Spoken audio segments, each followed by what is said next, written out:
Hello everyone, good evening. मैं शरद यादव आप सभी का स्वागत करता हूं आपके अपने यूट्यूब चैनल ग्लैंस एकेडमी पे।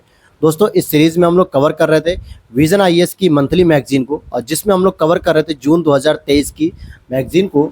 और आज हम लोग इसमें पढ़ेंगे लास्ट क्लास के तौर पे साइंस एंड टेक्नोलॉजी के जो बचे हुए थोड़े से टॉपिक थे उसको हम कवर करेंगे। और हम लोग कल से शुरू कर देंगे दोस्तों अपनी जुलाई 2023 की जो मंथली मैगजीन आ चुकी है। और जो मेरे प्यारे फ्रेंड्स पूछ रहे थे कि सर अगस्त की कब आएगी, तो डियर फ्रेंड्स अगस्त की अभी अगले वीक आएगी, यानी हो सकता है लास्ट मंथ तक आ जाएगी, सितंबर के लास्ट मंथ तक। ये 2 महीने करीब डिले चलती है, इसीलिए लास्ट मंथ में आपको मिल पाएगी। तो चलिए शुरू करते हैं बचे हुए टॉपिक को, जो कि साइंस एंड टेक्नोलॉजी का इम्पॉर्टेंट सेगमेंट है। और कल के टॉपिक में हम लोगों ने सिकल सेल एनीमिया को कवर कर लिया था। अगर जिन लोगों ने नहीं देखा है आप लोगों में से, तो प्लीज़ जाइए प्लेलिस्ट में, और वहाँ पे विजन आईएएस की मंथली मैगजीन के सीरीज़ में मई जून, तो जून में आप जाके लास्ट क्लास देख सकते हैं, क्लास नंबर 12। और आज जो बचे हुए टॉपिक हैं पहले हम उसे कवर करेंगे। स्टेम सेल है जैसे बचा हुआ, फिर इसी तरीके से जो आपका फैक्ट्री में इंडस्ट्री में जो हीरे बनाए जाते हैं, कृत्रिम हीरे, उसके बारे में बात करेंगे। फिर संक्षिप्त सुर्खियों के बारे में बात करेंगे। आगे बढ़ने से पहले बस एक छोटी सी प्यारी सी रिक्वेस्ट रहेगी कि वीडियो भले अभी लाइक मत करिएगा, जब आपको अच्छा लगे पूरे यूट्यूब प्लेटफॉर्म पर आप देख सकते हैं कि हिंदी मीडियम की आपको vision IAS monthly magazine glance academy platform पे अच्छी लग रही है तो जरूर लाइक कर दिएगा। लेकिन चैनल पर अगर पहली बार आया तो प्लीज़ चैनल को सब्सक्राइब कर लीजिएगा, क्योंकि इसी तरीके के करंट अफेयर्स अपडेट और मंथली के साथ साथ आपको जो पीटी 365 आएगी उसको भी स्टडी कराया जाएगा। और वर्तमान में घटना चक्र की सीरीज को चलाया जा रहा है, जो कि आपके आरओ और यूपी पीसीएस के लिए इंपॉर्टेंट होगी। तो चलिए शुरू करते हैं आज का टॉपिक। और अब हम पढ़ेंगे इसमें स्टेम सेल। स्टेम सेल दोस्तों क्या होता है? हमारी बॉडी में पाए जाने वाले सेल का एक रूप होता है जो बेहद ही इंपॉर्टेंट होता है, और ये अपने ही दम पर पूरे एक शरीर का नया निर्माण कर सकता है। स्टेम सेल जैसे अमेरिका और ब्रिटेन में अभी हाल ही में क्या किया गया, अमेरिका और ब्रिटेन की एक टीम ने अंडाणु और शुक्राणु की आवश्यकता के बिना स्टेम सेल का उपयोग करके विश्व के पहले कृत्रिम मानव भ्रूण जैसी संरचना का विकास किया है। मतलब हो गया कि न तो उन्होंने किसी महिला का अंडाणु लिया, न किसी पुरुष का शुक्राणु लिया, अर्थात कि न उन्होंने ओवरी से अंडाणु लिए, न स्पर्म लिया। उन दोनों के बिना ही उन्होंने लैब में स्टेम सेल का प्रयोग करके विश्व के पहले कृत्रिम मानव भ्रूण जैसी संरचना का विकास किया, अर्थात कि ह्यूमन भ्रूण तैयार कर दिया, जिसको हम लोग एम्ब्रॉयड भी कहते हैं या जाइगोट्स भी कहते हैं। इसके माध्यम से शरीर की विकास करने की बात हो रही है, इसीलिए यह टॉपिक करंट अफेयर्स में इंपॉर्टेंट बन गया। बात समझेंगे, मानव विकास के प्रारंभिक चरणों की प्राकृतिक भ्रूणों के समान प्रतीत हो रहे हैं, यानी ये जो भ्रूण डेवलप किया गया है ये मानव विकास के प्रारंभिक चरणों के नेचुरल भ्रूण के समान प्रतीत हो रहा है। और इसमें भ्रूण जैसी संरचनाएं भी, जैसे धड़कते हृदय, मस्तिष्क के विकास का अभाव है वर्तमान में, परंतु इनमें ऐसी कोशिकाएं जरूर हैं जो गर्भनाल अर्थात प्लेसेंटा, अंडपीत कोश और भ्रूण का रूप ले सकती हैं। क्योंकि अभी ये जो कृत्रिम मानव भ्रूण तैयार किया गया इसमें न तो अभी हृदय है न मस्तिष्क का विकास हुआ है, लेकिन प्लेसेंटा है, यौल्क साक है यानी अंडपीत कोश और एम्ब्रियो का रूप ले सकती हैं। तो आगे समझते हैं, लेकिन उससे पहले हम समझेंगे कि स्टेम सेल होते क्या हैं, तो आप समझ पाएंगे कि स्टेम सेल एक एकल कोशिका जिसमें 2 मूलभूत क्षमताएं होती हैं। इसमें 2 मूलभूत क्षमता होती है, 1 2। पहली क्षमता होती है कि स्व नवीकरणीय, अर्थात स्वयं की प्रतिलिपि बना लेना, कॉपी बना लेना, 2 अलग अलग फिर सेम बना लेना। दूसरा, अलग अलग विशिष्ट कोशिकाओं का निर्माण कर लेना, चाहे वो फिर आपके हाथ की हो, पैरों की हो, मस्तिष्क की हो, ब्रेन की हो, धड़कनों की हो, हर चीज़ की वो अपनी एक कोशिका बना सकती है। तो इसीलिए स्टेम सेल आपका बहुत इंपॉर्टेंट है। और लास्ट क्लास में हम लोगों ने पढ़ा भी था कि सिकल सेल एनीमिया जो कि एक आनुवंशिक बीमारी है, इससे भी निपटने के लिए आपको स्टेम सेल की ज़रूरत या बोन मैरो की ज़रूरत पड़ सकती है। तो स्टेम सेल एक बहुत ही इंपॉर्टेंट और बहुत चर्चा में रहने वाला टॉपिक है, जहाँ से प्रीलिम्स में अक्सर प्रश्न पूछे जाते हैं। तो समझते हैं जैव चिकित्सा अनुसंधान के बारे में स्टेम सेल की प्रासंगिकता क्या हो सकती है। अब जैसे मेंस में आपका प्रश्न आ जाए यूपीएससी मेंस में कि आखिरकार स्टेम सेल की क्या प्रासंगिकता हो सकती है, तो आप यहाँ पे मेंस के पॉइंट को कवर कर सकते हो। जैसे रोगी की प्रकृति को समझना, अर्थात हम आनुवंशिक और आणविक संकेतों के बारे में जानकारी बेहतर कर पाएंगे कि रोग की प्रकृति कैसी है किसी व्यक्ति की, और रोगों के फिर विकास को समझा जा सकेगा, और फिर उसमें हम लोग उसके इलाज को खोज पाएंगे कि कोई भी रोग किस तरीके से आगे बढ़ते हुए व्यक्ति में डेवलप हो रहा है। स्टेम सेल थेरेपी होती है, इसे पुनर्योजित चिकित्सा यानी कि रीजनरेटिव मेडिसिन के रूप में भी जाना जाता है। किसी निश्चित बीमारी के इलाज हेतु क्षतिग्रस्त ऊतकों में नई स्टेम सेल का प्रत्यारोपण किया जाता है।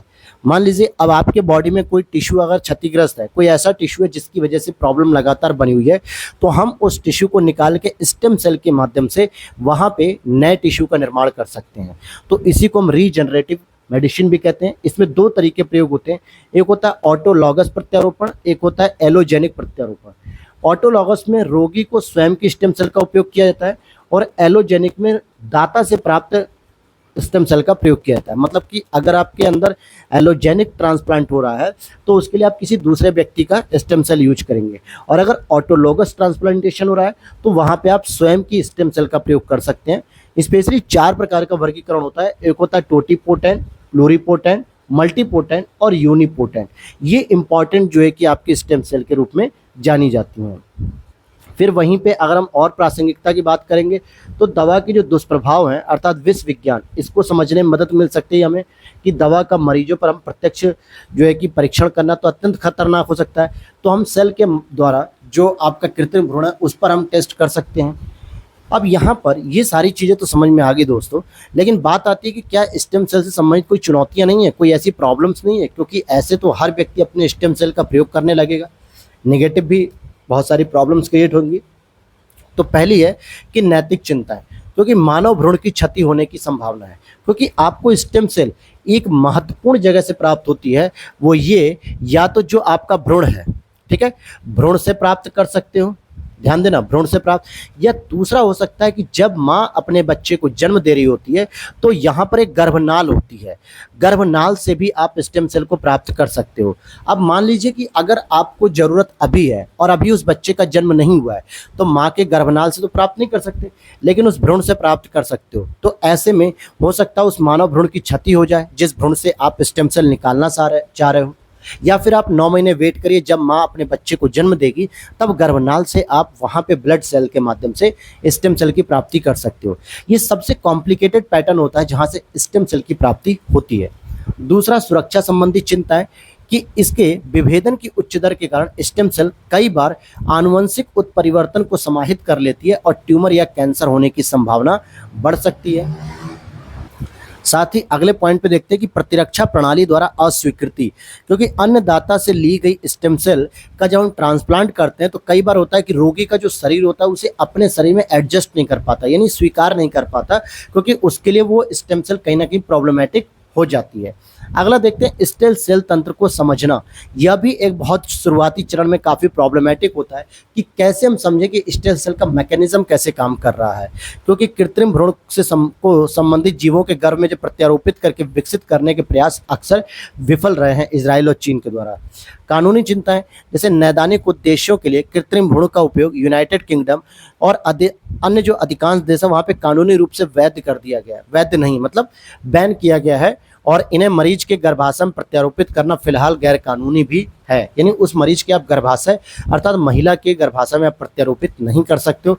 अन्य चिंताएं कि थेरेपी बहुत महंगी है, विकासशील देशों या साथ ही साथ अल्प विकसित देशों के लिए ये इसका खर्चा उठा पाना इतना आसान काम नहीं होगा, तो ये प्रॉब्लम्स रहेंगी।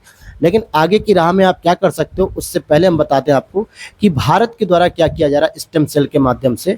तो स्टेम सेल के अनुसंधान को बढ़ावा देने के लिए जो भारत के द्वारा काम किया जा रहा है, पहला स्टेम सेल अनुसंधान के लिए एक राष्ट्रीय दिशा निर्देश जारी किए गए जो 2007 में पहली बार जारी हुआ था, और ICMR Indian council of medical research, DBT department of biotechnology department, ठीक है, साथ ही साथ DST department of science and technology जैसे राष्ट्रीय वित्त पोषण एजेंसियों के माध्यम से बुनियादी और नैदानिक अनुसंधान के लिए सहायता दी जा रही है। वहीं NAC SCRT और ICSCR के दोनों स्तरों पर इसकी निगरानी भी की जा रही है। तो अब देखते हैं आगे की राह में आप इस टॉपिक के अंतर्गत कि आप क्या कर सकते हो। तो पहली चीज़ तो आपको नैतिक दुविधा का समाधान करना होगा। नैतिक दुविधा जो है उसका समाधान कैसे होगा? उसका समाधान ऐसे होगा कि सभी हितधारकों की सक्रिय भागीदारी सुनिश्चित की जानी चाहिए और समय पर उपयुक्त सुधार करके निरंतर प्रयास भी करना चाहिए, और वैज्ञानिक का अनैतिक स्टेम सेल थेरेपी को रोकने के लिए विनियामकीय व्यवस्था को मजबूत करना चाहिए कि जो अवैज्ञानिक हो या साथ ही साथ अनैतिक स्टेम सेल की अगर आप थेरेपी कर रहे हो तो इसको रेगुलेट करके रोकना चाहिए। सुरक्षा संबंधी चिंताओं से निपटो कि नियंत्रित परिस्थिति में स्टेम सेल से प्राप्त कोशिकाएं पुनर्योजित चिकित्सा में संभावित रूप से नए स्रोत के रूप में काम कर सकती है, लेकिन उसके लिए क्या होगा, लैब में टेस्टेड करना होगा नियंत्रित परिस्थितियों में। अनुसंधान और विकास को बढ़ावा दीजिए, रिसर्च एंड डेवलपमेंट के लिए बजट वगैरह बढ़ाइए, टेक्नोलॉजी को एडवांस करिए। साथ ही साथ सहयोग की बात करिए कि प्राइवेट सेक्टर के द्वारा भी वित्त पोषण किया जाए, इंटरनेशनल लेवल पर आपको सहयोग मिले और एक्सचेंज स्टडी को बढ़ावा दीजिए।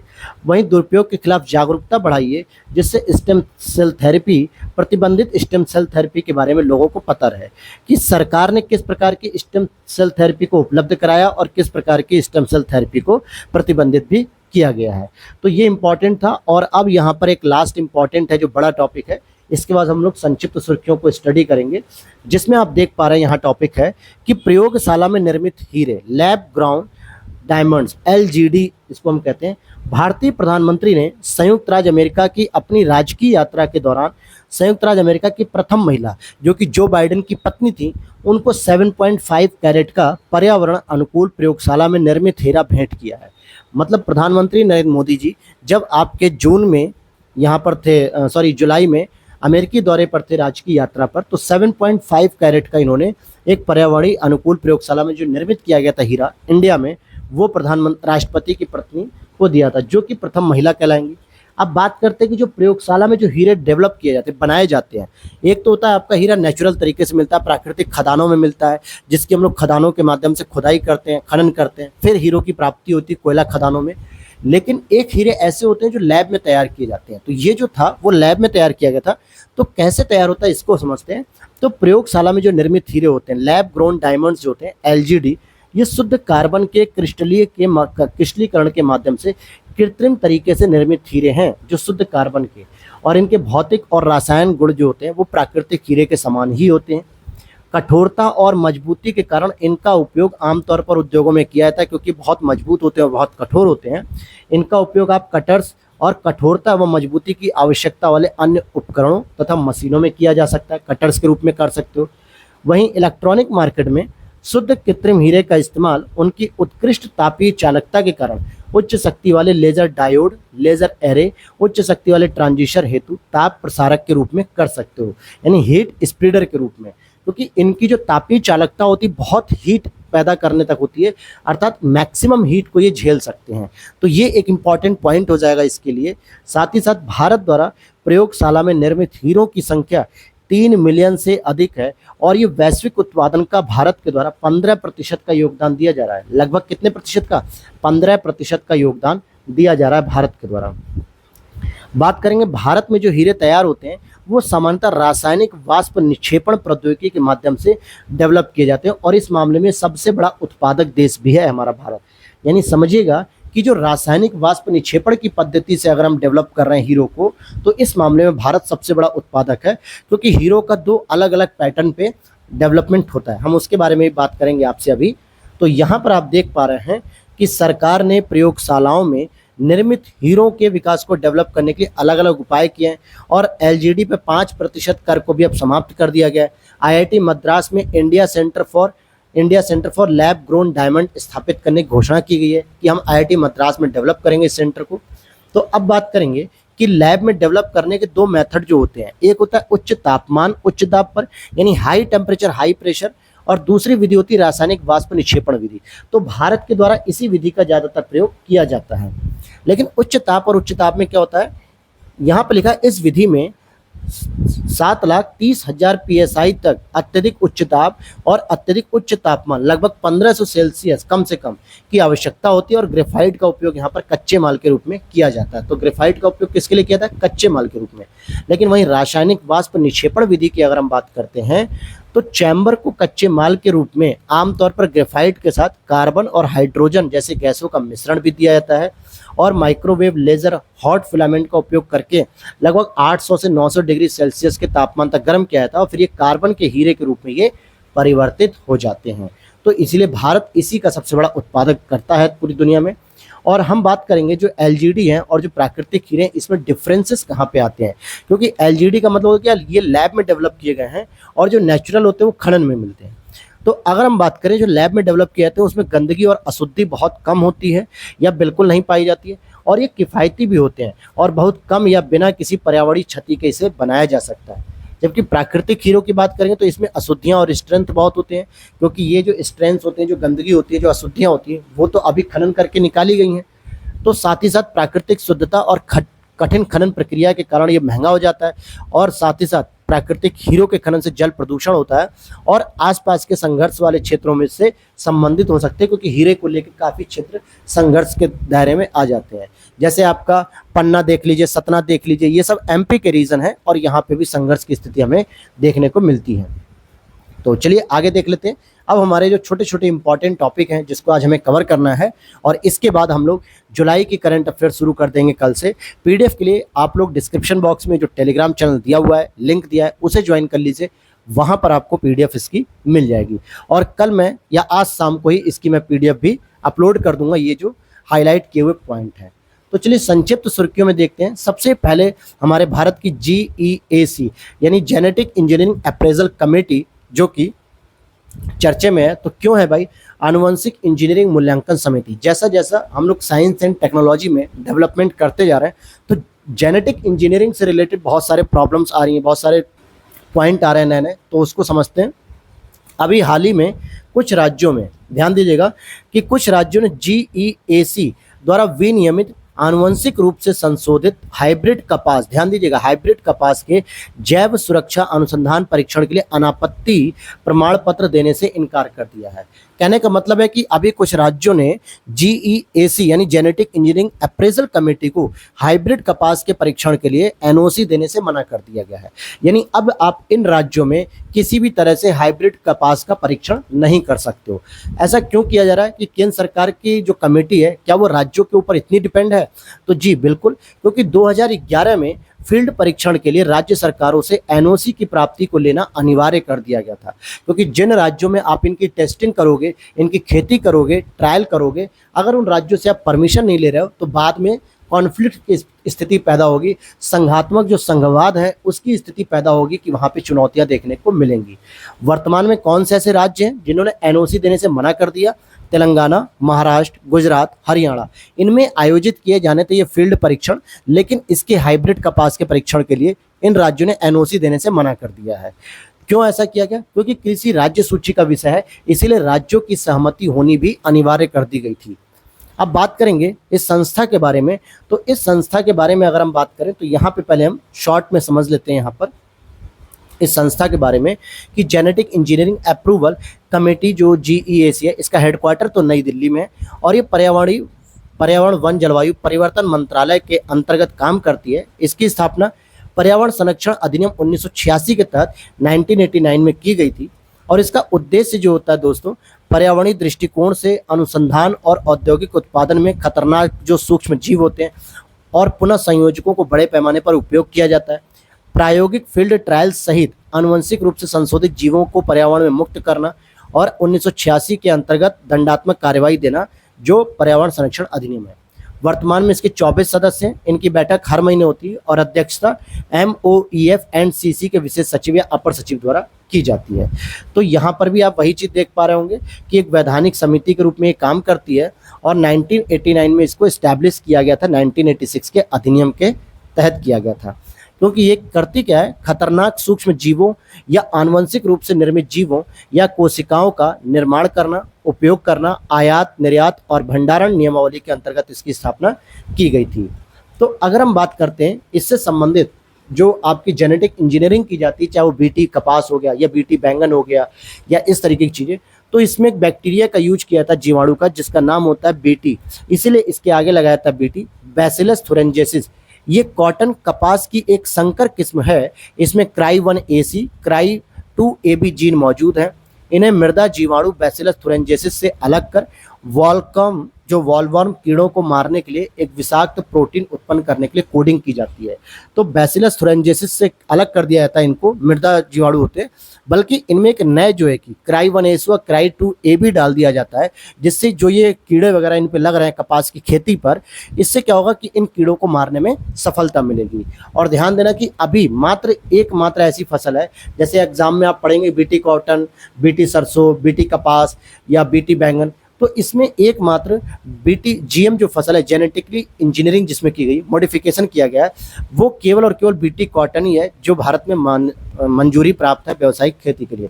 तो आपको ये याद रखना है कि कहीं और ऑप्शन देता है तो आपको एलिमिनेट कर लेना है। और दूसरा आता है mRNA आधारित जो वैक्सीन है, हम उस पर चर्चा करेंगे। इम्पॉर्टेंट है प्रीलिम्स के लिए, क्योंकि औषधि महानियंत्रक जो DCGI है, इन्होंने भारत के पहले mRNA वैक्सीन को मंजूरी दे दी है। जो mRNA आधारित जो वैक्सीन बनाई जाती है उसको मंजूरी दे दी गई है। कैसे? क्योंकि ये जो नाम है ये पढ़ लीजिएगा, जेमकोवैक, जेमकोवैक यानी GEMCOVAC। तो यहाँ पे जेमकोवैक ओम एक mRNA आधारित कोविड-19 बूस्टर वैक्सीन है।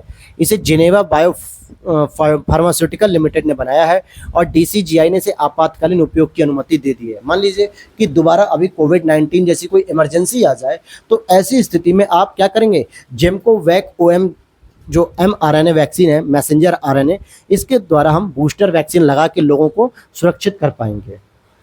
अब यहाँ पर आप देखोगे कि यह एक लायोफिलाइज्ड यानी फ्रीज ड्राइड, जो फ्रीज ड्राइड होती है सूखी हुई वैक्सीन है, लायोफिलाइज्ड, जिसको 2 से 8 डिग्री सेल्सियस तापमान पर हम सुरक्षित रूप से भंडारित किया जा सकता है। मतलब कि कोल्ड वाले एरिया में या ठंडे वाले एरिया में हम इसे लैब में स्टोर कर सकते हैं और इसे ट्रोपिस नामक एक डिवाइस के माध्यम से मरीज को दिया जाता है। ट्रोपिस क्या होता है ये समझना जरूरी है यहाँ पर, क्योंकि इस वैक्सीन को देने के लिए आपको सुई का उपयोग नहीं करना पड़ता है, बल्कि यह उपकरण जो ट्रोपिस होता है, यह तरल वैक्सीन को उच्च दाब पर शरीर में प्रवेश करवाता है। यहाँ पर सुई का उपयोग किए बिना ही त्वचा के जरिए शरीर में कैसे पहुंचा जाएगा, क्योंकि उच्च दाब पर शरीर में वैक्सीन को प्रवेश करा दिया जाता है। तो यही ट्रोपिस की घटना होती है, इसमें सुई का प्रयोग नहीं होता है। और केंद्रीय औषधि मानक नियंत्रण संगठन ने भी इस वैक्सीन के लिए मंजूरी देने का अधिकार दे दिया है, मतलब मंजूरी दे दी है। और CDSCO की अध्यक्षता DCGI द्वारा की जाती है, जिसमें पूर्व नैदानिक चरण और मानव नैदानिक परीक्षणों के 3 चरण शामिल होते हैं। और सामान्यतः पूर्व नैदानिक चरण को हम मनुष्यों के ऊपर परीक्षण नहीं किया जाता है। तो mRNA वैक्सीन के बारे में समझ लेते हैं। तो इसे मैसेंजर RNA अणुओं का उपयोग करके शरीर की कोशिकाओं की एक विशेष प्रोटीन बनाने का निर्देश दिया जाता है, जो कि प्रोटीन क्या करते हैं, रोगाणुओं के खिलाफ प्रतिरक्षा प्रतिक्रिया को सक्रिय करता है। तो यहाँ पर जो ये मैसेंजर RNA है यानी mRNA अणुओं का जब हम प्रयोग करते हैं तो शरीर की कोशिकाओं को एक विशेष प्रकार के प्रोटीन बनाने का निर्देश देते हैं, और वो प्रोटीन क्या करता है, उन रोगाणुओं के खिलाफ प्रतिक्रिया करता है सक्रिय रूप से। और mRNA को हम शरीर में इंजेक्ट कर दिया जाता है जब एक बार, तो कोशिकाएं इनके निर्देश को समझकर उनके अनुरूप प्रोटीन बना लेती हैं, ताकि भविष्य में प्रतिरक्षा प्रणाली को सक्रिय किया जा सके। अब मान लीजिए कोविड-19 जैसी कोई वेव आ जाए या कोरोना जैसी कोई लहर वापस आ जाए, तो इसमें जिस प्रकार के हमें प्रोटीन की आवश्यकता थी वायरस को मारने के लिए, वो वायरस के लिए प्रोटीन कहाँ पैदा होगा, आपके शरीर में mRNA वैक्सीन के द्वारा पैदा होने लगेगा। और कोविड-19 के वैक्सीन मतलब कोविड-19 के जो वायरस होंगे वो सिम्टम्स मर जाएंगे और व्यक्ति सुरक्षित रहेगा। तो उम्मीद करता हूँ समझ में आ गया होगा। अब आगे देखते हैं फेज थेरेपी। बहुत ही इंपॉर्टेंट पॉइंट है ये, क्योंकि हम लोग जितनी भी एंटीबायोटिक दवाएं खाते रहते हैं उसी से संबंधित है ये। एक अध्ययन के अनुसार बताया जा रहा है कि लोग एंटीबायोटिक दवाओं के विकल्प में बैक्टीरिया मारने वाले वायरस फेज थेरेपी को स्वीकार करना ज़्यादा पसंद कर रहे हैं। यानी वो कह रहे हैं कि हमें एंटीबायोटिक दवा खाने में कोई इंटरेस्टिंग नहीं है, हमारी फेज थेरेपी कर दो, जिसके माध्यम से हम बैक्टीरिया मारने के लिए जो हम दवा खा रहे थे वो फेज थेरेपी के माध्यम से हमारे बॉडी में एंट्री कराओ। कैसे? बात करते हैं कि एंटीबायोटिक दवाओं के अनुचित उपयोग के कारण रोगों की एंटी माइक्रोबियल रेजिस्टेंस यानी MR में वृद्धि हो रही थी, रोगाणु रोधी प्रतिरोध में वृद्धि हो रही थी, और इसीलिए बैक्टीरिया संबंधी रोगों को नियंत्रित करने के लिए एंटीबायोटिक दवाओं की जगह लोग क्या कर रहे हैं, बैक्टीरियोफेज यानी जीवाणु भोजी तेजी से लोकप्रिय हो रहा है। यानी जो भी हमारे शरीर में वायरल फीवर हो रहा है या बुखार हो रहा है या जिसके लिए हम एंटीबायोटिक दवाएं खाते हैं, उसकी जगह हम क्या करेंगे, बैक्टीरियोफेज थेरेपी करा लेंगे, वायरस फेज थेरेपी करा लेंगे, यानी फेज थेरेपी कराएंगे, और जिसके माध्यम से हमें बार बार दवा नहीं खानी पड़ेगी और एक ही बार में हमारे जितने भी रोग होंगे आगे के चक्र में भी मर जाएंगे। तो बात समझते हैं, बैक्टीरियोफेज या फेज ऐसे वायरस होते हैं जो केवल बैक्टीरियल कोशिकाओं को संक्रमित करते हैं और उन्हीं कोशिकाओं में अपना कॉपी बनाते हैं, प्रतिरूप बनाते हैं, और फेज थेरेपी में बैक्टीरिया संक्रमण का इलाज करने के लिए फेज का उपयोग किया जाता है। क्योंकि एंटीबायोटिक का जो सबसे बड़ा ड्रॉबैक था वो ये हुआ करता था कि जब हम खाते थे एंटीबायोटिक दवाइयाँ, तो वो क्या करते थे, जो हानिकारक बैक्टीरिया होते थे उन्हें तो समाप्त करते ही करते थे, साथ ही साथ जो हमारे लिए फायदेमंद सूक्ष्म जीव होते थे माइक्रोबैक्टीरिया, उन्हें भी नष्ट करते थे, जिससे हमारी बॉडी में नई समस्याएं पैदा हो जाती थी। इसीलिए जो फेज थेरेपी है वो फेज केवल और केवल लक्षित बैक्टीरिया को ही मारते हैं, टारगेटेड करके, जो हमारे शरीर को नुकसान पहुंचा रही हैं। अच्छे जीवाणुओं को या लाभकारी जीवाणुओं को ये नहीं मारती हैं, केवल नुकसानदेह जीवाणुओं को ही केवल मारती हैं। तो इसीलिए लोगों के बीच में इसकी लोकप्रियता बढ़ती जा रही है। तो इसका महत्व क्या होगा कि मानव कोशिकाओं को नुकसान होने की संभावनाएं कम रहेंगी, क्योंकि जो एंटीबायोटिक से ज़्यादा नुकसान हो रहा है वो कम हो जाएगा, और वे अपना प्रतिरूप बना सकती हैं। इसलिए प्रारंभिक खुराक अपेक्षाकृत कम मात्रा में ही चाहिए होती है। थोड़ा सा बैक्टीरियोफेज थेरेपी किया 0.1%, और बाकी पूरी कॉपी हमारे बॉडी में वो स्वयं बना लेनी है। स्वाभाविक रूप से गैर विषाक्त होने के कारण होती हैं, क्योंकि इसमें न्यूक्लिक एसिड और प्रोटीन से बने होते हैं, जिसकी वजह से ये हमारे शरीर के लिए हानिकारक नहीं होती है। लेकिन बाधाएं क्या है, अभी ये जो फेज थेरेपी है ये जो आम लोगों तक क्यों नहीं पहुंच पा रही है, क्योंकि क्लिनिकल ट्रायल का अभाव है। सही फेज को खोजना एक समय लेने वाली प्रक्रिया है, और फेज का पेटेंट कराने में भी कठिनाई होगी, क्योंकि वे प्राकृतिक इकाइयां हैं, एक तरीके से बैक्टीरिया प्राकृतिक हैं, और इस तरीके से आप कैसे उस पर पेटेंट ले पाएंगे, ये एक बड़ी समस्या बनेगी। आगे देखते हैं, अगला पॉइंट है लेस्टास्पायरोसिस। ये क्या है भाई लेस्टास्पायरोसिस? तो मानसून की जब शुरुआत होती है ना भारत में, तब इस बीमारी का खतरा बढ़ जाता है, और सामान्यतः यह बीमारी पशुओं में होती है। जूनोटिक जिसको हम कहते हैं, ये जीवाणु जनित रोग है, वायरस नहीं है, विषाणु नहीं है, ये बैक्टीरिया जनित रोग मतलब रोग है, जीवाणु जनित, और इसका संक्रमण भी इतना घातक होता है। और ये जो रोग होते हैं ये लेप्टोस्पाइर इंटेरोगेंस या लेप्टोस्पाइरा जीवाणु के कारण होती है, इसीलिए लेप्टोस्पायरोसिस इसके लिए कहा जाता है कि बीमारी बढ़ जाती है, और एक तरीके से संक्रामक बीमारी है। इसके वाहकों में कृंतक, मवेशी, सूअर, कुत्ते शामिल हैं, जिनकी वजह से ये बीमारी फैलती है, और यह कभी कभी कुछ पर्यावरणीय स्थितियों में मनुष्यों को भी संक्रमित कर देती है, जिनमें लक्षण दिखते हैं डेंगू, मलेरिया, हेपेटाइटिस के समान। तो आपने क्या समझा, आपसे एग्जाम में अगर पूछ लेगा कि लेप्टोस्पायरोसिस हाल ही में चर्चा में था, ये किससे संबंधित है, भारतीय मानसून से या भारतीय दवाइयों से या भारत में पशुओं में होने वाली बीमारी, तो जूनोटिक से संबंधित इसका उत्तर सही हो जाएगा। फिर हम देखते हैं फोनान की बात करते हैं। फोटोन को तो हम लोग समझते हैं जो प्रकाश उत्पन्न करते हैं, लेकिन जो फोनान होते हैं दोस्तों ये ध्वनि उत्पन्न करते हैं। क्या उत्पन्न करते हैं? ध्वनि उत्पन्न करते हैं। तो देख लेते हैं, क्वांटम यांत्रिकी का उपयोग करके फोनान को विभाजित करने की सफलता प्राप्त की गई है वैज्ञानिकों द्वारा। फोनान को विभाजित करने की, फोनान का सफलतापूर्वक विभाजन किया गया वैज्ञानिकों ने कहा, और क्वांटम स्थितियों में हेरफेर करने और उन्हें नियंत्रित करने में फोनान के गुणों व क्षमता का भी प्रदर्शन किया गया। असल में फोनान जो होते हैं वो अर्धकण अवस्था में होते हैं। किस अवस्था में होते हैं? अर्धकण अवस्था में, क्वाज़ाई पार्टिकल में होते हैं। ये किसी ठोस पदार्थ में परमाणुओं या अणुओं के सामूहिक कंपन का प्रतिनिधित्व करते हैं, कि जो भी पदार्थ आप देखते हैं, गैजेट्स देखते हैं, उसमें परमाणुओं या अणुओं के सामूहिक कंपन यानी ध्वनि करने का प्रतिनिधित्व करते हैं। तो फोनॉन क्या होते हैं? ध्वनि उत्पन्न करते हैं। आगे देख लेते हैं, वर्तमान में लीनियर ऑप्टिकल क्वांटम कंप्यूटिंग में क्यूबिट्स के रूप में फोटोन जो कि प्रकाश के कण का उपयोग होता है, और क्यूबिट क्या होती है? क्वांटम कंप्यूटर को मापने की इकाई होती है। जैसे आप आजकल डेटा को मापते हैं कि कितने एमबीपीएस की स्पीड है, कितने गीगाहर्ट्ज की स्पीड है, या जीबीपीएस की स्पीड है। तो इसी तरीके से फोटोन भी मतलब सुपर कंप्यूटिंग जो होती है या क्वांटम कंप्यूटिंग, इसको हम मापने के लिए क्यूबिट का प्रयोग करते हैं। तो फोटोन और फोनॉन दोनों ही क्वांटम कंप्यूटिंग अनुसंधान के लिए महत्वपूर्ण विषय हैं। ध्वनि के प्रति अधिक संवेदनशील होने तथा मापनीयता व पहचान संबंधी समस्याओं का फोनॉन का अध्ययन करना एक चुनौतीपूर्ण है। क्यों? क्योंकि यहाँ पे हम डिफरेंसेस को पढ़ेंगे फोटोन के बारे में और फोनॉन के बारे में। तो यहाँ जो डिफरेंसेस बता रहे हैं कि फोटोन प्रकाश या विद्युत चुंबकीय तरंगों में उपस्थित ऊर्जा के छोटे छोटे पैकेट्स होते हैं। तो ऊर्जा के तो पैकेट्स होते हैं, लेकिन ये प्रकाश के अंतर्गत होते हैं, जबकि फोनॉन क्या होते हैं? ध्वनि तरंगों में उपस्थित जो ऊर्जा के छोटे छोटे पैकेट्स हैं। तो असल में फोटोन और फोनॉन दोनों ही ऊर्जा के पैकेट्स हैं, लेकिन अंतर कहाँ पे आ रहा है कि फोटोन क्या करता है? प्रकाश तरंगों में देखने को मिलता है, जबकि फोनॉन ध्वनि तरंगों में देखने को मिलता है।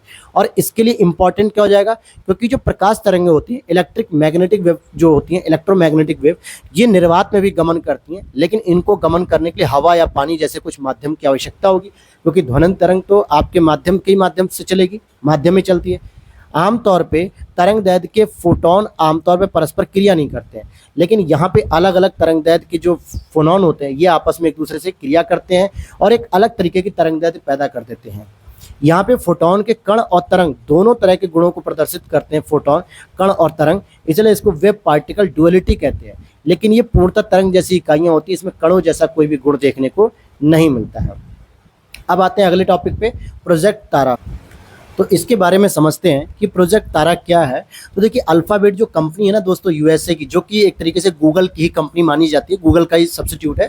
तो अल्फाबेट ने दूर दराज के इलाकों में, जैसे कि जो ऐसे एरिया जहाँ पे हम इंफ्रास्ट्रक्चर को डेवलप नहीं कर पा रहे हैं, या जहाँ पर हम नेट की प्रोवाइड नहीं कर पा रहे हैं, सुविधा नहीं करा पा रहे हैं, तो वहाँ इंटरनेट पहुँचाने के लिए एक लेज़र का उपयोग किया। किसका उपयोग किया? लेज़र का उपयोग किया है। अब जैसे भारत में अगर आप देखेंगे तो रेगिस्तानी क्षेत्र हो गया, या पहाड़ी पर्वतीय क्षेत्र हो गया, या कुछ ऐसे क्षेत्र जहाँ पर कम्युनिकेशन की सुविधा प्रदान कर पाना प्राइवेट सेक्टर के लिए काफ़ी प्रॉब्लमेटिक हो रहा है। तो ऐसे में अल्फाबेट ने क्या किया कि ऐसे इलाकों में लेज़र का प्रयोग करके इंटरनेट पहुंचाने की सुविधा शुरू कर दी। अल्फाबेट प्रोजेक्ट तारा के तहत वर्तमान में भारत और अफ्रीका सहित दुनिया भर के अनेक क्षेत्रों में लाइट बीम इंटरनेट तकनीक का प्रयोग कर रही है। किस तकनीक का प्रयोग कर रही है? लाइट बीम इंटरनेट तकनीक का। हालांकि गूगल की पेरेंट कंपनी के रूप में जानी जाती है अल्फाबेट। ये free space optical communication FSOC इस तकनीक का उपयोग कर रही है, और इसमें मुक्त क्षेत्र यानी free space, line of site वगैरह ये सारी चीज़ें आती हैं। तो फ्री स्पेस कम्युनिकेशन का पैटर्न यूज कर रही है ऑप्टिकल का। इसमें क्या होगा कि लंबी दूरी तक तीव्र गति से और उच्च क्षमता वाली कनेक्टिविटी प्रदान करने के लिए लाइट बीम का प्रयोग किया जा रहा है।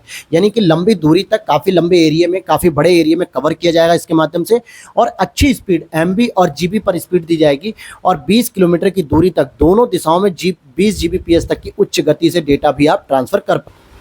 इसी के साथ आप देखोगे FSOC outdoor optical wireless communication को दर्शाता है, जबकि इंडोर या कम दूरी के जो आपका ऑप्टिकल वायरलेस कम्युनिकेशन होता है उसे हम लाइट फिडेलिटी या लाईफाई कहते हैं। वाईफाई नहीं, लाईफाई, जो कि लाइट फिडेलिटी होती है, जो कि प्रकाश के माध्यम से ही केवल आपको इंडोर में सुविधा दे सकती है, जबकि FSOC आउटडोर में सुविधा दे रहा है। इसके लाभ क्या हो जाएंगे कि ये लागत प्रभावी है, सस्ता है, जल्दी से उपयोग में लाया जा सकता है, तीव्र गति से डेटा संचारित किया जा सकता है, और भौतिक अवरोधों के कारण फाइबर केबल जहाँ पे बिछाना मुश्किल है वहाँ के लिए यूजफुल होगा।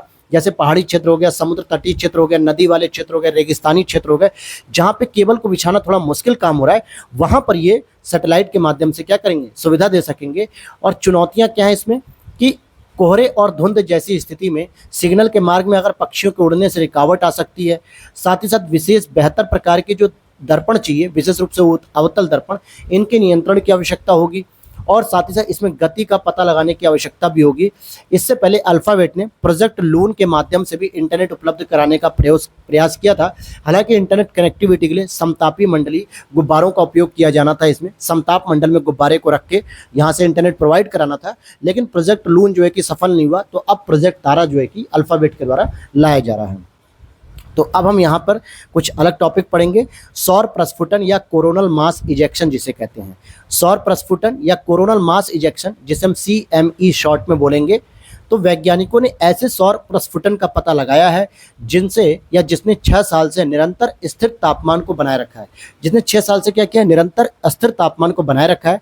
Aryabhata research institute of observational sciences ARIES Nainital के वैज्ञानिकों ने पाया है कि 2017 में हुए एक सौर प्रस्फुटन या कोरोनल मास इजेक्शन के कोर ने स्थिर तापमान को बनाए रखा है। अर्थात कि Aryabhatta research institute of observational sciences, जो कि उत्तराखंड, ये यूनाइटेड किंगडम नहीं है, उत्तराखंड के नैनीताल के वैज्ञानिकों ने बताया कि 2017 में ही एक सौर प्रस्फुटन हुआ था, कोरोनल मास इजेक्शन हुआ।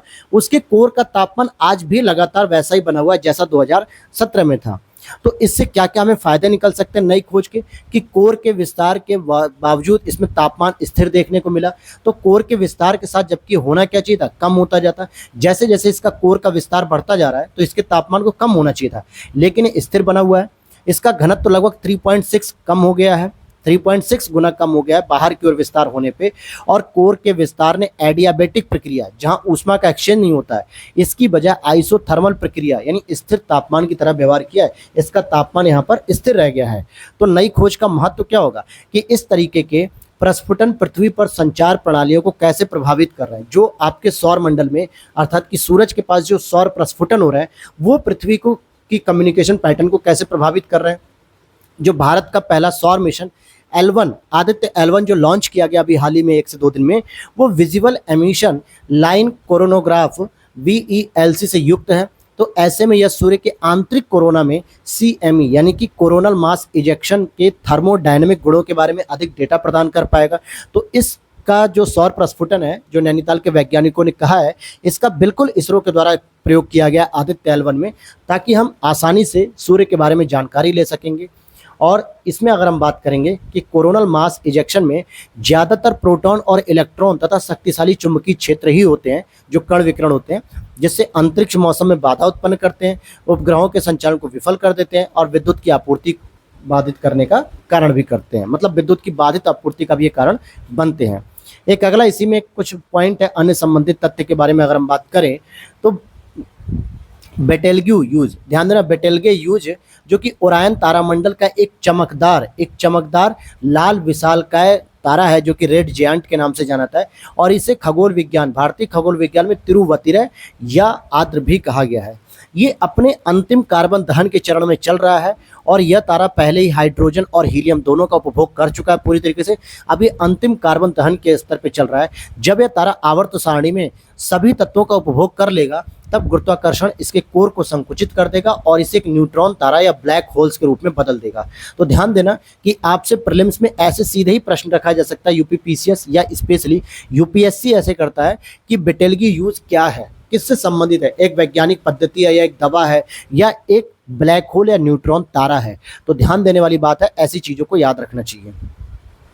अगला यहाँ पर एक पॉइंट आ रहा है अर्ध चंद्रमा यानी क्वाज़ाई मून की बात करें। हाल ही में खगोलविदों ने बताया है कि पृथ्वी के साथ चक्कर लगाने वाले एक नए क्षुद्र ग्रह की खोज की गई है, एस्टेरॉयड की, जिसका नाम दिया गया 2023 FW13। इसे अर्ध चंद्रमा या अर्ध उपग्रह की संज्ञा दी गई है क्योंकि इसकी अवधि में सूर्य की परिक्रमा जितनी अवधि में करती है उतनी अवधि में पृथ्वी भी करती है। तो ध्यान देना कि जितनी अवधि में पृथ्वी लगभग 365 दिनों में सूर्य की परिक्रमा करती है, उतनी ही अवधि में यह भी आपका क्षुद्र ग्रह भी पृथ्वी की तरह परिक्रमा कर रहा है सूर्य की। पृथ्वी के गुरुत्वाकर्षण खिंचाव से बहुत ही कम प्रभावित है, यानी कि पृथ्वी के गुरुत्वाकर्षण में ये नहीं है जैसा कि चंद्रमा है। और 2016 में कामो ओलेवो नामक एक अर्ध उपग्रह भी खोजा गया था, तो ये याद रखना है। फिर चलते हैं हम ईरान की ओर। ईरान की पहली हाइपरसोनिक मिसाइल का परीक्षण किया जा चुका है जो कि ईरान की स्वदेश निर्मित है। हाइपरसोनिक मिसाइल जिसका नाम है फतह, इसका अनावरण किया गया। इसकी मारक क्षमता 1400 किलोमीटर है। हाइपरसोनिक जो मिसाइल होती है दोस्तों, वो ध्वनि की गति से 5 गुना तेज रफ्तार से उड़ान भर सकती है। जैसे अगर मान लीजिए कि 1 से कम है तो बसोनिक हो गई, लेकिन 1 के बराबर है तो ट्रांसोनिक, 1 से अधिक है तो सुपरसोनिक और 5 से अधिक है तो हाइपरसोनिक हो जाएगी। ये मैक नंबर होते हैं जो आपके स्क्रैमजेट वगैरह पद्धति में यूज किए जाते हैं, और यह गति मैक 5 या लगभग 6174 किलोमीटर प्रति घंटे से अधिक होती है। तो इस तरीके से हाइपरसोनिक मिसाइलें पारंपरिक बैलिस्टिक मिसाइलों की तुलना में बहुत कम ऊंचाई पर ही उड़ान भर लेती हैं। जैसे पारंपरिक जो बैलिस्टिक मिसाइल थी उन्हें बहुत हाइट पर ले जाना पड़ता है, बहुत हाइट के बाद वो उड़ान भरती हैं, लेकिन ये सामान्यतः बहुत कम ऊंचाई पर ही उड़ान भर लेती हैं। हाइपरसोनिक हथियार प्रणाली की 2 प्रकार की होती हैं। तो जैसे कि इसमें 2 प्रणालियां कौन सी होती है, एक होती है हाइपरसोनिक ग्लाइड व्हीकल और एक होती है हाइपरसोनिक क्रूज मिसाइल, और इसी को हम क्या कहते हैं, स्क्रैमजेट द्वारा संचालित बताते हैं जो क्रूज मिसाइल होती है। तो हाइपरसोनिक हथियारों के लाभ क्या होते हैं, तो यह केवल गतिज ऊर्जा यानी कि गति से प्राप्त ऊर्जा का उपयोग करके ही जो है कि अपना काम करती है, लक्ष्यों को नष्ट कर देती है। साथ ही यह जवाबी व लॉन्ग रेंज में हमले कर सकती है, और इसकी उच्च गति और पैंतरेबाजी की क्षमता के चलते इसका पता लगा पाना बड़ा कठिन होता है। हालांकि इस कार्यक्रम को डेवलप करने में वर्तमान में अमेरिका, रूस, चाइना अग्रणी है, लेकिन वहीं Australia, Bharat, France, Germany, Japan भी ऐसी तकनीक को विकसित कर रहे हैं। और भारत में तो hypersonic technology demonstrator vehicle programme के तहत मैक्स 6 स्क्रैमजेट इंजन का सफलतापूर्वक परीक्षण किया जा चुका है, और डीआरडीओ ने तो हाइपरसोनिक विंड टनल परिवार जो परीक्षण सुविधा भी शुरू कर दिया। अब बात करते हैं टाइटन पनडुब्बी, जो आपने सुना होगा, न्यूज़ में आया था कि जो टाइटन जहाज़ था जिसके मलबे को देखने के लिए एक पनडुब्बी में दुनिया के कुछ विशेष अमीर लोग यहाँ पर गए थे, और अभी हाल ही में उस पनडुब्बी से अमेरिकी जो कम्युनिकेशन थे उनका कनेक्शन टूट जाने से उन लोगों को मृत घोषित कर दिया गया है, क्योंकि समुद्र में ही वो दब के मर गए। और ये लोग करने क्या गए थे, टाइटैनिक जो जहाज डूबा था दोस्तों, जिस पर एक मूवी भी आपने देखी होगी, तो इसको देखने गए थे, इसके मलबे को देखने गए थे कि कहाँ पर कैसे है। भाई अमीर है, अमीरों के पास पैसे होते हैं तो पैसों के कहीं ना कहीं तो खर्च करना ही होता है। हम जैसे मिडिल परिवार के लिए पैसों की कीमत है, लेकिन उनके पास उन्होंने अपनी मेहनत से इतने पैसे बनाए हैं तो उस पैसे को कहीं तो यूज करना है, तो उन्होंने अपने पनडुब्बी देखने में कर लिया। चलिए टॉपिक पे आते हैं। तो देखते अमेरिकी नौसेना ने कहा कि टाइटैनिक के मलबे को देखने के लिए गए हुए गहराई में उतरने के दौरान पनडुब्बी से संपर्क टूट गया और इसके बाद नौसेना ने कहा कि यह अंतः स्फोट जैसी आवाज़ों से पता चला था। ऐसा क्यों पता चला? क्योंकि अंतः स्फोट की घटना हुई थी। ऐसा अमेरिकी नौसेना ने कहा कि जो टाइटैनिक के मलबे को देखने के लिए टाइटन पनडुब्बी गई थी वो डूब गई है और इस दौरान वो जो है कि उससे संपर्क टूट गया और कहा कि अंतः स्फोट जैसी घटना वहाँ पे हुई है। तो दो बातें होती हैं, एक होती है विस्फोट और एक होता है अंतः स्फोट। इन दोनों को समझते हैं। विस्फोट घटना क्या होती है? जब एक अति संकुचित स्थान में दबाव बढ़ने तक मतलब तब तक बनता है जब तक ऊर्जा तीव्र गति से विमुक्त नहीं हो पाती। अर्थात इसमें मलबा क्या होता है? बाहर की ओर फैल जाता है, बाहर की ओर फैल जाता है। इस तरीके से बाहर की ओर फैलता है। इसमें कोई भी चीज अंदर से बाहर की तरफ फैलती तो इसे हम विस्फोट कहते हैं।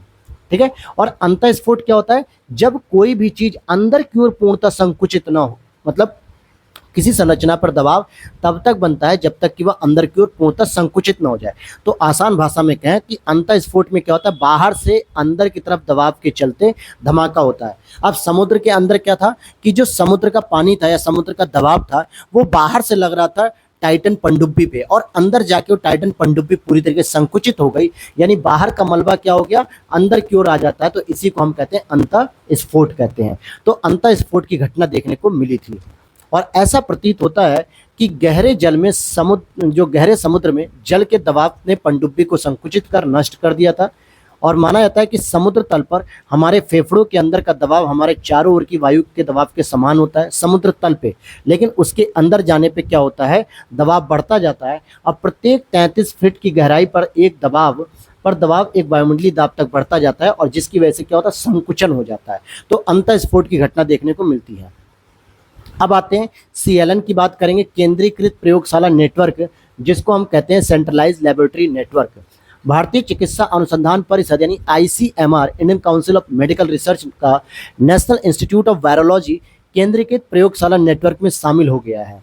तो ध्यान देना कि ICMR का जो नेशनल इंस्टीट्यूट, तो इसके अंतर्गत जो ICMR का national institute of virology centre था वो अब केंद्रीकृत प्रयोगशाला में शामिल हो चुका है। और क्या करती है CLN? तो स्थानिक महामारी जिसको एपिडेमिक कहते हैं, जो एक क्षेत्र विशेष तक सीमित होती है या एक देश विशेष तक सीमित होती है, या फिर दूसरा महामारी जो पेंडेमिक होता है जो दुनिया भर में फैल जाता है, जैसे कोविड-19 फैला था।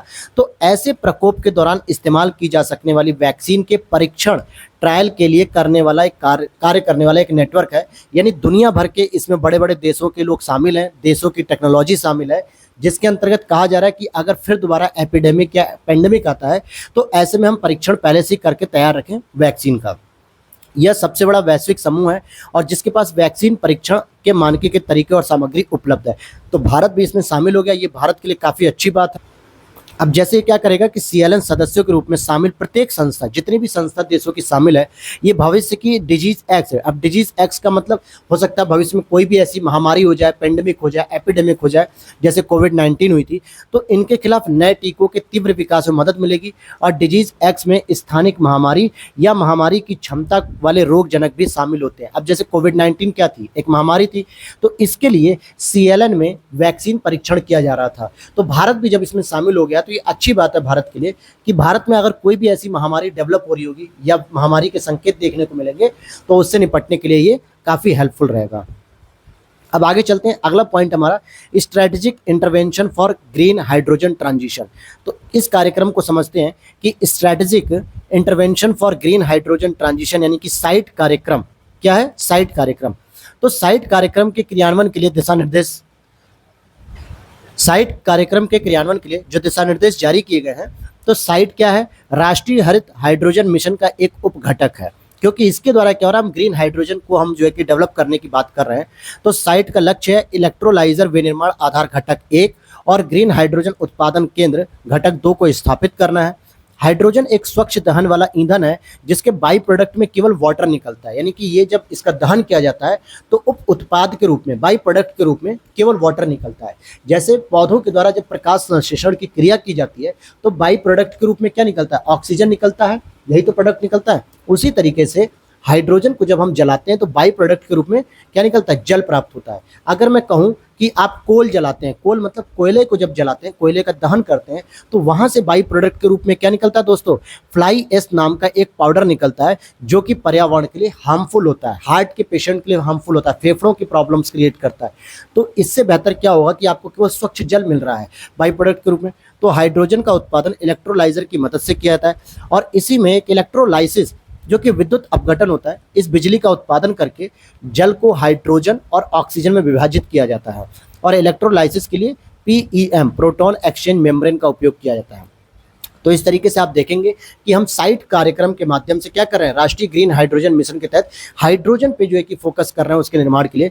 तो साइट कार्यक्रम को ग्रीन हाइड्रोजन ईंधन के उत्पादन में तेजी लाने, प्रौद्योगिकी विकास करने और लागत में कमी लाने के उद्देश्य से लॉन्च किया गया है भारत के अंतर्गत। अब आपसे सिंपली बस इसी तरीके से देवनागरी में लिख के दे देगा बिना फुल फॉर्म दिए हुए कि SIGHT साइट, और इसको हिंदी में भी इसी तरीके से लिख देगा कि साइट कार्यक्रम निम्नलिखित में से किससे संबंधित है। क्या किसी महामारी के टीके निर्माण से संबंधित है, या नवीकरणीय ऊर्जा के रूप में हाइड्रोजन डेवलपमेंट से संबंधित है, या गरीबों के लिए या मध्य वर्ग के विकास के लिए सरकार की एक योजना है। तो ऐसे आपसे पूछा जा सकता है। तो साइट का मतलब हो गया हाइड्रोजन के डेवलपमेंट से। और सरकारी उपक्रम भारतीय सौर ऊर्जा निगम इस कार्यक्रम की कार्यान्वयन एजेंसी के रूप में काम कर रहा है। तो इससे क्या होगा फायदा कि भारत की विकार्बनीकरण जो रणनीति है, यानी कि कार्बन को कम करने की जो रणनीति है, इसके तहत जनवरी 2022 में ही राष्ट्रीय ग्रीन हाइड्रोजन को मिशन को मंजूरी दी जा चुकी थी, और अन्य घटक के रूप में strategic hydrogen innovation partnership SIP, जो कि यह अनुसंधान विकास के लिए PPP फ्रेमवर्क को बढ़ावा देता है। और राष्ट्रीय ग्रीन हाइड्रोजन मिशन के उद्देश्य क्या है कि 2030 तक 5 मिलियन मीट्रिक टन प्रतिवर्ष ग्रीन हाइड्रोजन का उत्पादन करना है। ये मैंने मई या फिर जून के ही एनवायरनमेंट सेक्शन, आई थिंक मई के एनवायरनमेंट सेक्शन में ही डिटेल से आप लोगों को समझा दिया है, आप वहाँ पे देख सकते हैं। और भारत को ग्रीन हाइड्रोजन का अग्रणी उत्पादक और आपूर्तिकर्ता देश भी बनाना है, रोजगार और आर्थिक विकास के अवसर पैदा करने, और भारत में रिसर्च एंड डेवलपमेंट परियोजनाओं का भी समर्थन करना है। अब देखते हैं लिथियम आयन बैटरी से संबंधित क्या टॉपिक चर्चे में आया हुआ है।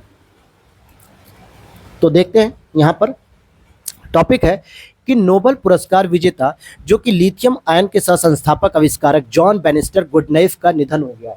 इनको 2019 में ही, वर्ष 2019 का जो रसायन शास्त्र का नोबेल पुरस्कार मिला था वो संयुक्त रूप से 3 लोगों को मिला था। एक तो थे गुडनाइफ, साथ ही साथ विटिंगम, और साथ ही थे योशिनो यानी अकीरा योशिना। तो इन्हें लिथियम आयन बैटरी के लिए डेवलपमेंट के लिए आपको नोबेल पुरस्कार मिला था 2019 में।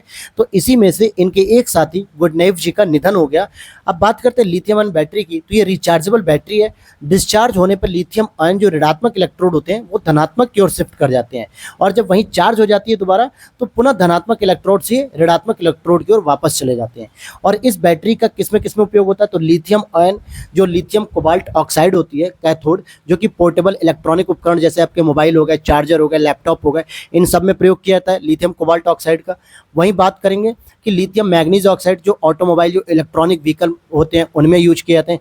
लिथियम आयरन फास्फेट हो गया। और इलेक्ट्रोलाइट के रूप में सामान्यतः ईथर का प्रयोग किया जाता है। ईथर कार्बनिक यौगिकों की एक श्रेणी होती है। बात करते हैं लिथियम आयन बैटरी के लाभ क्या क्या होंगे दोस्तों, तो इनका वजन कम होता है, ऊर्जा घनत्व अधिक होती है, और साथ ही साथ लेड एसिड बैटरी में केवल 400 से 500 चार्ज साइकिल होते हैं, जबकि लिथियम आयन में 5000 या इससे अधिक चार्ज साइकिल होते हैं। कम रखरखाव की जरूरत पड़ती है, सेल्फ डिस्चार्ज की दर कम होती है, मेमोरी इफेक्ट की स्थिति उत्पन्न नहीं होती है, और साथ ही साथ लिथियम आयन बैटरी के नुकसान भी होते हैं कि इनकी कीमत अधिक होती है। इसीलिए जैसे ही हमने कहा कि राजस्थान और जम्मू कश्मीर में जब बड़े स्तर पे इसके पैमाने में भंडार देखने को मिले तो ये चर्चा हो गई थी कि अब लिथियम आयन बैटरी का हमें जो है आयात नहीं करना पड़ेगा, जिससे इलेक्ट्रॉनिक गैजेट्स की कीमतें कम हो जाएंगी, क्योंकि इसकी कीमत महंगी होती है। और साथ ही साथ ये जल्दी ही उपयोग के दौरान क्या होता है, शीघ्र गर्म यानी ओवर हीट हो जाती है, और वोल्टेज एवं आंतरिक दबाव को कम करने के लिए सुरक्षा तंत्र की भी आवश्यकता होती है। तो देखिए ये इंपॉर्टेंट कुछ टॉपिक्स थे जो हमने कवर किए हैं, और अब मिलते हैं आपको नेक्स्ट वीडियो में। नेक्स्ट जुलाई की करंट अफेयर्स के साथ कल मिलेंगे। वीडियो अच्छी लगी हो तो प्लीज़ लाइक कीजिएगा। अगर आप लोग यहाँ तक आए हैं, देखिए आपने पूरी क्लास को, तो नो डाउट आपको पसंद आया इसीलिए, और साथ ही साथ आप चैनल को सब्सक्राइब जरूर कर लीजिएगा। PDF के लिए लिंक डिस्क्रिप्शन बॉक्स में दिया है, मैं अभी वहीं पर पोस्ट कर दूंगा, वहाँ पर आप पढ़ सकते हैं, ले सकते हैं। तो चलिए मिलते हैं नेक्स्ट वीडियो में। Thanks for watching.